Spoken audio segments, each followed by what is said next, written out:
So Rogue One, a Star Wars story, has dropped. We live in a reality where we get a new Star Wars movie every single year, and this one is the first spin-off story that's not part of the saga, unless you count the Ewok movies from back in the 80s or the Clone Wars movies from about 10 years ago, which I would not count any of those because none of them are good. Now, I had a lot of reservations about this movie going into it. I wasn't thrilled about the trailers. It's another prequel. It's set during the same time period. They keep telling a lot of stories, but I'm happy to say I liked the movie that they delivered. With that said, if you didn't like it, tell me in the comment section. I'm just curious how someone that really likes Star Wars wouldn't at least enjoy this film. To me, it didn't make the mistakes of the prequels or The Force Awakens. Maybe it made some new ones. Tell me in the comment section. With all that said, let's start talking about the movie. If somehow you don't know what the plot of this movie is, essentially it's the opening crawl of Star Wars: A New Hope. In that, it's all about how the rebels got the plans to the Death Star. That's the plot of the movie. And in that, you get to see kind of the final stages of how the Death Star was completed and some interlookings into how the Empire works. You get some behind the scenes look at the rebellion and how they work. And you get to see the war in Star Wars. That's what this movie is. There's a lot of good stuff in this movie. First off, the action is great. Perhaps besides the escape from Jakku in The Force Awakens, Rogue One has better space battles, better shootouts, better hand-to-hand type stuff in it.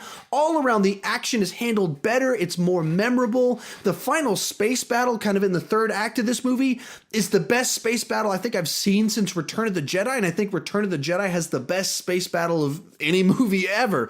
Also, continuing on those lines, this is how you do a prequel right.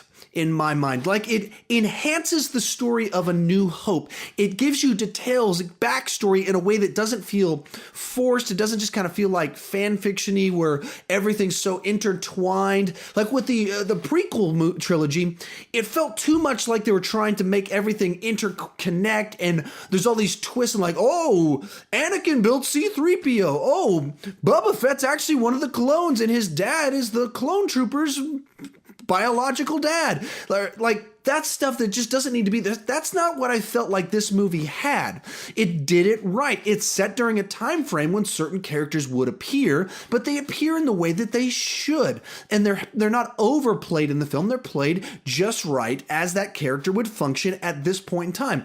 And so in my mind, this is kind of how you do prequel right, of building the world, telling a new story in a time period, and including characters that would be there, but not over including people, not trying to be clever and putting twists into the story, just doing it right. If you disagree with me, if you think this was another bad prequel that just kind of messed with things, tell me why in the comment section. I really want to know, because I felt like this is it. This is the way you do prequel right.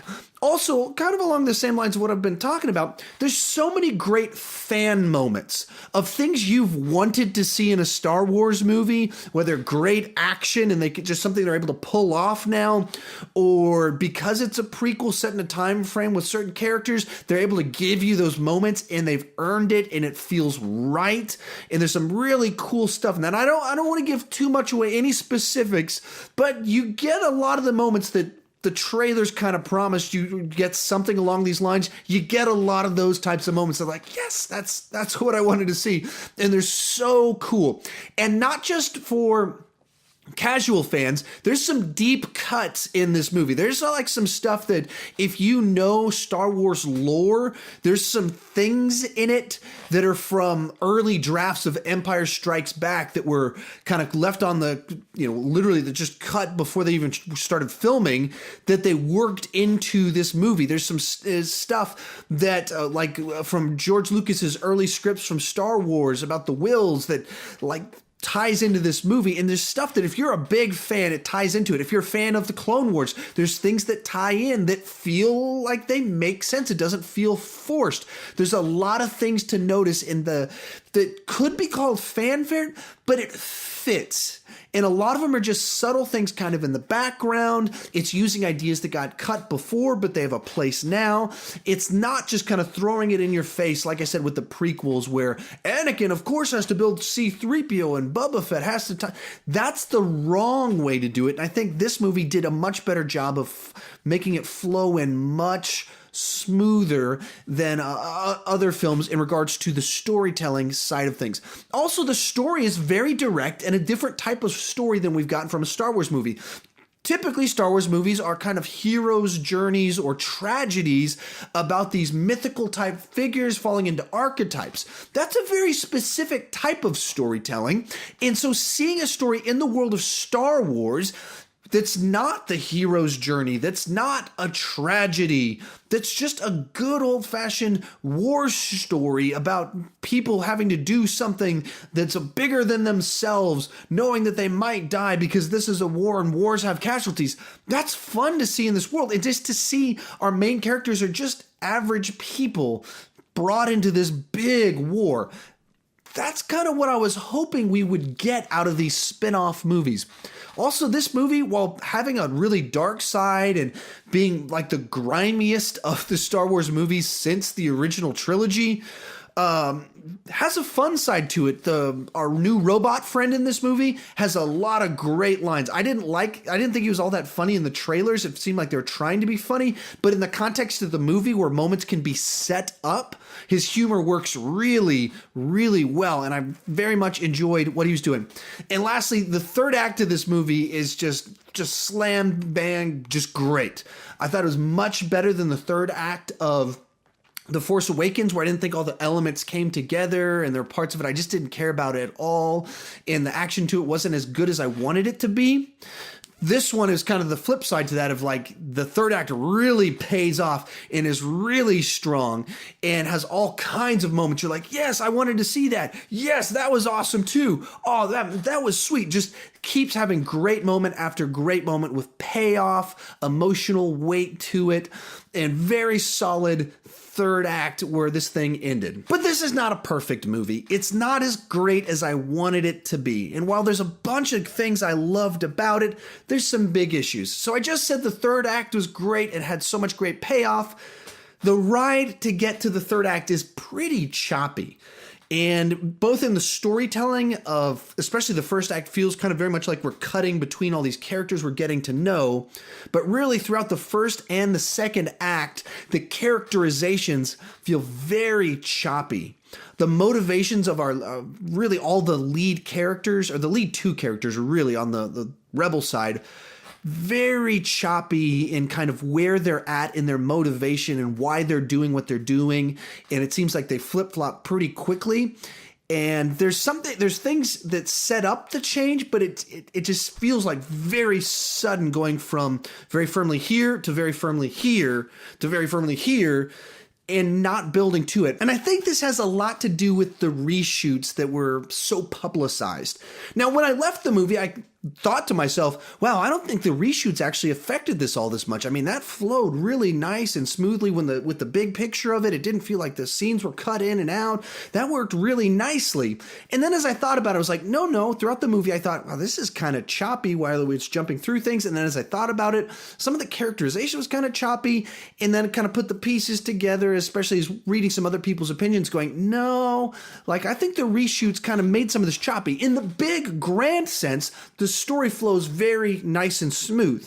When it comes to the specifics of the characterization of the moments themselves, it gets kind of choppy, and that's really where you can feel the reshoots. Not so much that you go, oh, this scene's a reshoot, this isn't, oh, the whole third act, they just changed the whole. That doesn't feel like that. It's much more as you reflect on it afterwards, you can go, okay, I can see where all right, there was something different different direction they were going with this. You can see that there was a big change here. My second big problem with the movie, I'll just call it the uncanny valley. Without wanting to go too much into specifics at all about this, it's that uneasy feeling you get when you see an all CGI character and you know, you can't put your finger on it, you just know I'm not looking at a real person.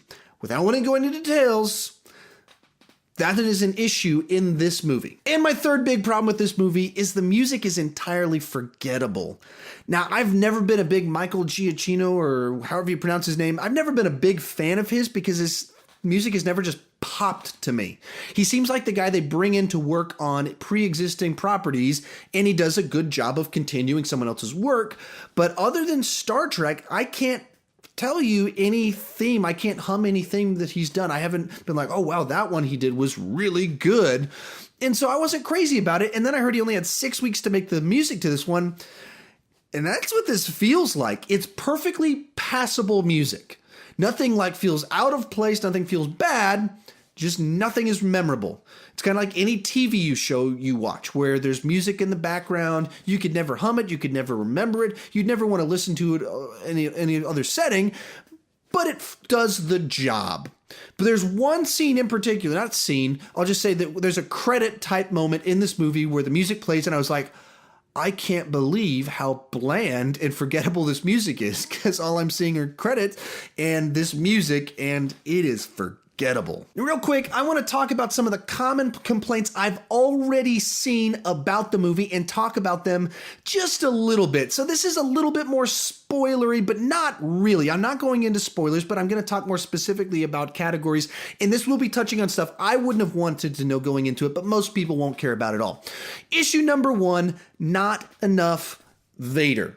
And I'll just say, I would agree with that. I think with the amount of Vader that was in the trailers and the amount of Vader that could have been in this movie without it feeling like they're forcing it, I would say there wasn't enough Vader in this movie.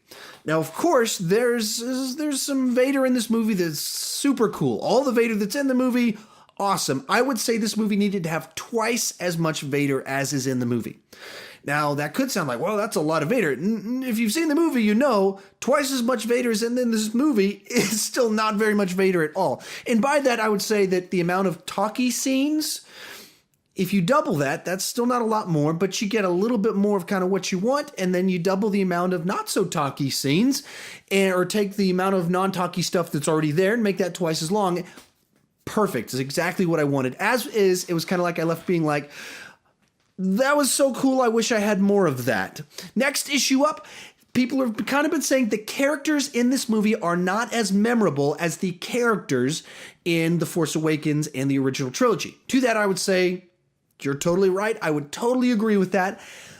But I would also say that this movie is a different type of movie, whereas the saga films are trilogies. You're taking a set of characters and we're going on a ride with them for several movies. And so you're setting up we're following the characters throughout many stories. Here, we're watching one story and we need to populate that story. Those are different functions, and you put different type of characters in different things. The inherent nature of this story is we get these characters for one movie. That's it. You're developing a character that their story is self-contained. And so if you make them too interesting, if you make them this person that you want to have all these adventures with, this is not the movie for that character. So I would agree the characters are not as memorable here, but they fit the movie that we are watching. They fit the story that we are telling, and other characters, I'm not quite sure that they would make the movie better. They just might be, in theory, better characters for a different movie that's not this movie. Finally, the last big complaint that I've already heard about this, that even I said in my first review that I did coming right out of the movie, is the fan service. And as I've thought about this, is the issue the fan service in the movie or the limitations of the movie that they're making? Which is to say they're making a prequel to a movie that came out almost 40 years ago.